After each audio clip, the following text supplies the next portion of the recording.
Once you have Photoshop Elements open, you're going to navigate to the file by going to File, Open, and look on the left-hand side, click on Desktop, and find that file that you just downloaded to the desktop of your computer, and click Open. That's going to open the file. Now, the very first thing we need to do is to add a new layer and convert this into a Photoshop document. And that's going to be a different file format.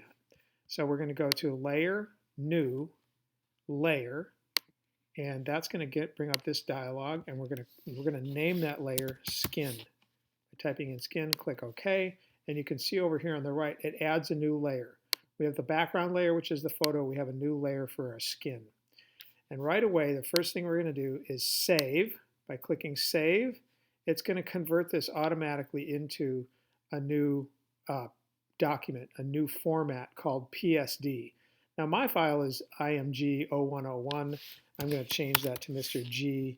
Your student file will have your name. The original file will be yourname.jpg.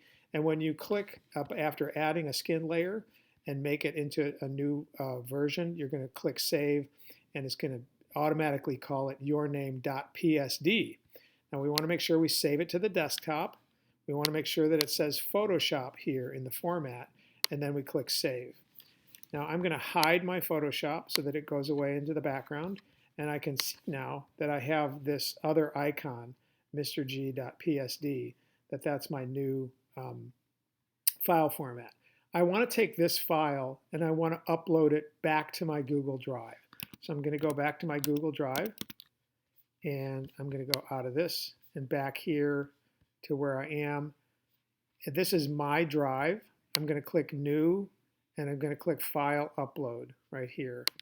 And when I select that, it's going to bring up a dialog, and I'm going to be able to find that file, which is right here on my desktop. And when I click on it, I can see that it's this picture that I just made, mrg.psd. And I'm going to click Open, and it's going to automatically upload this file. Now you'll notice this is a considerably bigger file. It's 21 megabytes, and the file that we started with was about 3 megabytes. So we've uploaded that file to my drive, and I should be able to see it somewhere here. It might just be an icon. Here it is right here at the beginning of my single files. So that's the file that I'm going to continue to work with as I start to continue working with my Google Drive. I will finish by saving at the end of every work period and re-upload this file, which will have the same name. There will then be multiple versions of the same file with that name. And what I'm going to want to do is make sure that I look at my drive in list view, which is this icon right here. If I click here, I'm seeing it in a list. And I can click on the list last modified. It's going to list folders first and then single documents. I have a lot of folders in my drive and single documents. It's going to show me the last modified one at the top. And if I scroll down again, we're going to see this. Here's my file. It also shows me 4:06 p.m. That tells me that I worked on it today at 4:06, which is the time that it is right now. And this is how I'm going to be able to know which file it is and when I worked on it. It'll have the same name, but I'll look at the timestamp to know that's the one I want.